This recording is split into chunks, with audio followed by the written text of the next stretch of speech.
അപ്പൊ തഖ്വയാണ് എല്ലാ വിജയത്തിന്റെയും അടിസ്ഥാനം.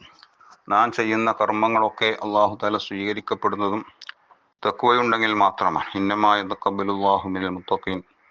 തഖ്വയുള്ളവരിൽ മാത്രമാണ് അള്ളാഹു തആല സ്വീകരിക്കുക എന്ന് പരിശുദ്ധ ഖുർആനിൽ പ്രഖ്യാപിച്ചിട്ടുണ്ടല്ലോ. ആ തഖ്വ നേടലാണ് നോമ്പിന്റെ ലക്ഷ്യം. അതാണല്ലോ അള്ളാഹു തആല ഖുർആനിൽ പറഞ്ഞത്, യാ അയ്യുഹല്ലദീന ആമനു കുത്തിബ അലൈക്കുമുസ് സിയാം. ഹേ സത്യവിശ്വാസികളെ, നിങ്ങളെ മേൽ നോമ്പിനെ ഫറദാക്കപ്പെട്ടു. കമാ കുത്തിബ അലല്ലദീന മിൻ ഖബലിക്കും. നിങ്ങളുടെ മുൻഗാമികളുടെ മേൽ ഫറദാക്കപ്പെട്ടതുപോലെ നിങ്ങളെ മേൽ ഫറദാക്കപ്പെട്ടു. ലഅല്ലക്കും തത്തഖൂന, നിങ്ങൾ തഖ്വയുള്ളവരാവാൻ വേണ്ടി എന്നാണ് അല്ലാഹു തആല പറഞ്ഞത്. അപ്പൊ നോമ്പിന്റെ ലക്ഷ്യം എന്താണ്? തഖ്വയാണ്.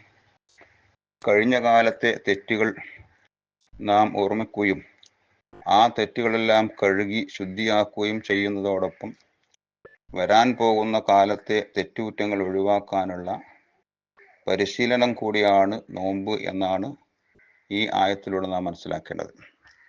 കഴിഞ്ഞുപോയ കാലത്ത് പല തെറ്റുകളും കുറ്റങ്ങളും നമുക്കുണ്ടായേക്കാം. അവയെല്ലാം ഓർമ്മിക്കാനും ആ ഓർമ്മപ്പെടുത്തിയ തെറ്റുകുറ്റങ്ങളിൽ നിന്നെല്ലാം പൊറുക്കലിനെ തേടിയും മറ്റും അതെല്ലാം റമദാൻ കൊണ്ട് പൊറുക്കപ്പെടുകയും ചെയ്തതിന് ശേഷം ഇനി വരാൻ പോകുന്ന 11 മാസക്കാലം, ആ 11 മാസക്കാലം തെറ്റുകുറ്റങ്ങളൊന്നും വരാതെ അവൻ്റെ ശരീരത്തെ, അവൻ്റെ മനസ്സിനെ തടഞ്ഞു നിർത്താനും ആ തെറ്റുകുറ്റങ്ങൾ ഒഴിവാക്കാനുമുള്ള ഒരു പരിശീലനം കൂടിയാണ് പരിശുദ്ധ നോമ്പ് എന്ന് ഈ ആയത്ത് നമ്മെ പഠിപ്പിക്കുന്നു. അത് തന്നെയാണ് ഒരു ഹദീസിൽ നബി സല്ലല്ലാഹു അലൈഹി വസല്ലം പറഞ്ഞത്, അസ്സൗമു ജുന്നത്തുൻ, നോമ്പ് ജുന്നത്താണ് എന്ന് പറഞ്ഞു.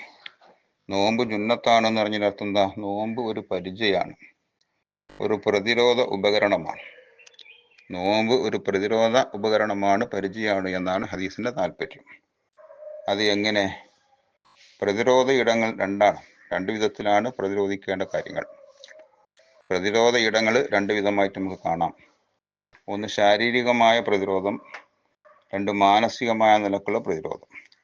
ഈ 2 നിലക്കും പ്രതിരോധിക്കുന്ന വസ്തുവാണ്, ആയുധമാണ്, പരിചയാണ് നോമ്പ് എന്നത്. എങ്ങനെ ശാരീരികമായ പ്രതിരോധം?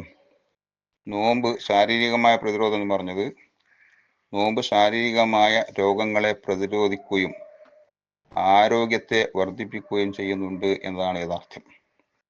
അതാണ് ശാരീരികമായ നിലക്കുള്ള പ്രതിരോധം. എല്ലാ രോഗങ്ങളെയും അത് പ്രതിരോധിച്ചു നിർത്തുകയും നമ്മുടെ ശരീരത്തിന്റെ ആരോഗ്യത്തെ അത് നിലനിർത്തുകയും ചെയ്യുന്നു എന്നതാണ്, വർദ്ധിപ്പിക്കുകയും ചെയ്യും എന്നുള്ളതുമാണ് നോമ്പിന്റെ പ്രത്യേകത. അതാണ് ഒരു ഹദീസിൽ നബി സല്ലല്ലാഹു അലൈഹി വസല്ലം പറഞ്ഞത്, സൂമു തസിഹു, സൂമു, നിങ്ങൾ നോമ്പ് നോക്കൂ, എന്നൊരു തസിഹു, നിങ്ങൾ ആരോഗ്യമുള്ളവരാവും. അപ്പോൾ നോമ്പ് നോറ്റാൽ ആരോഗ്യമുണ്ടാകും, രോഗങ്ങളെ അത് പ്രതിരോധിക്കും. കാരണം മനുഷ്യ ശരീരത്തെ ബാധിക്കുന്ന രോഗങ്ങൾ അധികവും ഉടലെടുക്കുന്നത് ഭക്ഷണത്തിൽ നിന്നും, അവൻ കഴിക്കുന്ന ഭക്ഷണത്തിൽ നിന്നും, അതുപോലെ തന്നെ അവൻ്റെ വയറ്റിൽ നിന്നുമാണ്.